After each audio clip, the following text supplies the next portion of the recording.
20, Debbie a réussi à inscrire Marshall à l'école. Marshall n'avait jamais aimé aller à l'école, mais il semblait détester cette école plus que tout autre. Debbie n'était pas surprise. Elle-même avait toujours aimé la musique, et elle l'a toujours encouragé à faire tout ce qu'il voulait, et elle est même restée dehors avec lui quand il s'est déguisé et a dansé pour de l'argent quand il était enfant. Ainsi, lorsqu'il a eu sa première petite amie, une fille nommée Kim, et qu'il a commencé à l'exclure de sa vie, cela a eu un impact énorme sur elle. Elle était toujours présente, s'occupant de Kim et de Marshall, mais elle était simplement obligée de regarder cette romance toxique se dérouler. Après tout ce qu'elle avait vécu avec Eminem, alors âgée de 15 ans, ce fut un choc total pour Debbie lorsqu'il commença à l'exclure après avoir rencontré sa première petite amie, Kim Scott. Dans ses mémoires, My Son Marshall, My Son Eminem, Debbie affirme qu'à partir du moment où Eminem a emmené Kim sur le pas de sa porte, en disant qu'elle était son amie et qu'elle avait besoin d'un endroit où rester, Debbie a traité Kim comme si c'était sa propre fille. En réalité, les mémoires donnent l'impression que Debbie n'a jamais posé les questions nécessaires pour savoir qui était cette fille ou qui étaient ses parents. En fin de compte, son manque de questionnement, même s'il semble avoir été fait pour s'assurer que Kim se sentait à l'aise dans la maison de Debbie, conduira Debbie à de nombreux problèmes plus tard dans sa vie. Au début, Kim Scott était décrite comme une fille tranquille qui fuyait presque toutes les interactions avec Debbie, qui, elle, cherchait désespérément à faire en sorte que Kim se sente à l'aise en sa présence. En plus de la loger et de la nourrir, Debbie lui prêtait des vêtements, la maquillait et lui consacrait du temps lorsqu'elle en avait besoin et qu'elle voulait parler à quelqu'un. En retour, Kim traitait Debbie comme une bonne. Elle laissait ses vêtements sales partout, volait les vêtements que Debbie lui prêtait ou prenait des choses à Debbie sans prendre la peine de lui demander. Pendant ce temps, si Debbie demandait à Kim de l'aider à passer l'aspirateur ou à vider le lave-vaisselle, Kim lui disait simplement non et s'en allait. Même si Kim était absolument horrible avec Debbie, Debbie prétendait qu'elle le supportait parce qu'elle avait accueilli des enfants pendant des années. Aux yeux de Debbie, Kim était une enfant qui avait besoin de quelqu'un. Et Kim avait dit à Debbie que ses parents avaient permis qu'elle soit victime d'abus sexuels, donc Debbie n'était pas prête à laisser cette jeune fille de 15 ans vivre cela toute seule si elle pouvait l'aider. Debbie n'était donc pas prête à laisser cette jeune fille de 15 ans traverser cette épreuve seule si elle pouvait l'aider.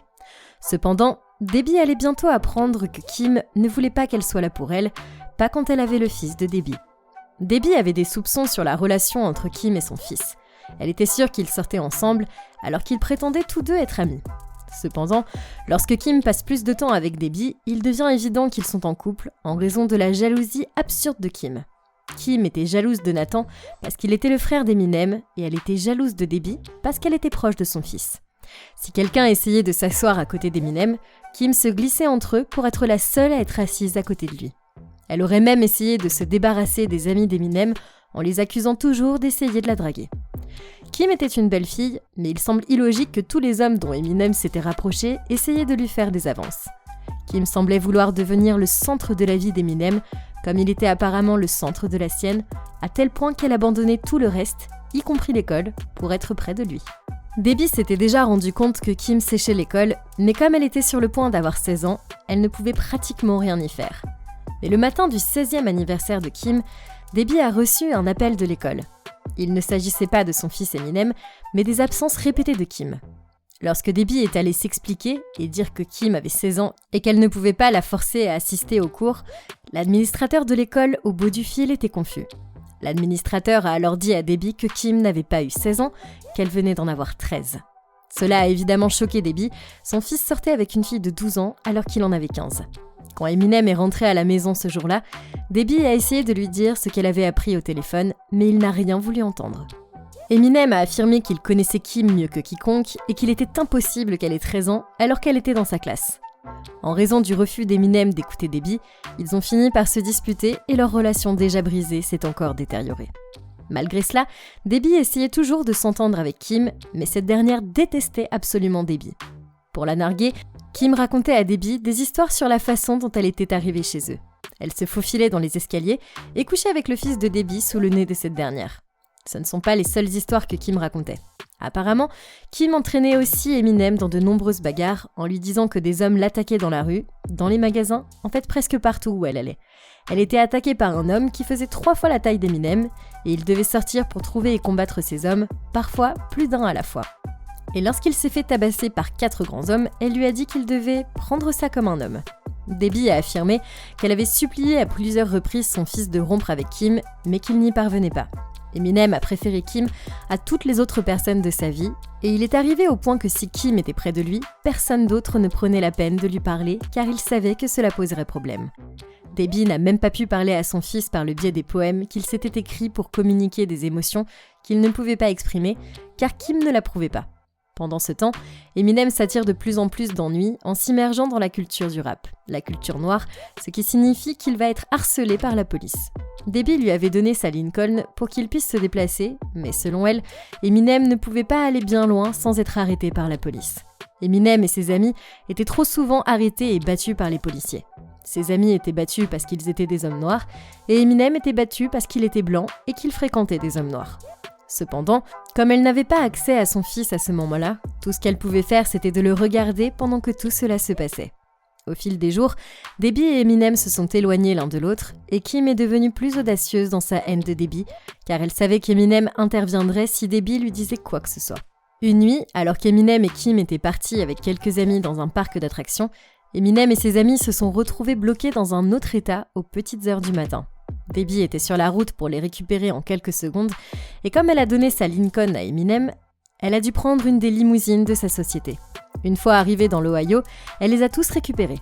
Pendant qu'Eminem et le reste de leurs amis dormaient, Kim a regardé Debbie droit dans les yeux à travers le rétroviseur, a pris une canette de Pepsi, puis l'a versée sur le plancher de la voiture de fonction. Lorsque Debbie lui a demandé d'arrêter, Kim a prétendu qu'elle n'avait rien fait, et bien sûr, Eminem a cru Kim, même lorsque Debbie a arrêté la voiture à une station-service pour nettoyer la boisson renversée avec des serviettes en papier. Une fois arrivée chez eux, Kim a continué ses bêtises. Mais cette fois, elle est allée trop loin. Alors que Debbie était distraite, Kim l'aurait rattrapée par derrière et lui aurait asséné un coup de tabouret sur la tête, manquant de briser le cou de Debbie. Finalement, Debbie en a eu assez. Le drame avec Kim n'en finissait plus. Avant l'incident du Pepsi, Kim avait prétendument tenté de faire arrêter Debbie en volant une commode et en la plaçant chez Debbie, puis en appelant la police pour signaler qu'il y avait une commode qui n'appartenait pas à Debbie chez eux. Par la suite, Debbie a dû bannir Kim de chez elle pour son propre bien.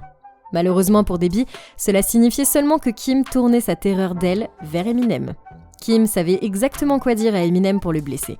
Il y avait de nombreux jours où il rentrait chez Debbie et jetait tous ses cahiers remplis de paroles et d'idées parce que Kim lui disait qu'il ne réussirait jamais. Finalement, toutes leurs disputes les ont amenés à se séparer. Bien que cette rupture ait été de courte durée, Debbie a vu l'enfant qu'elle avait élevé revenir. Il a recommencé à se concentrer sur son propre développement au lieu de s'occuper de Kim à chaque instant.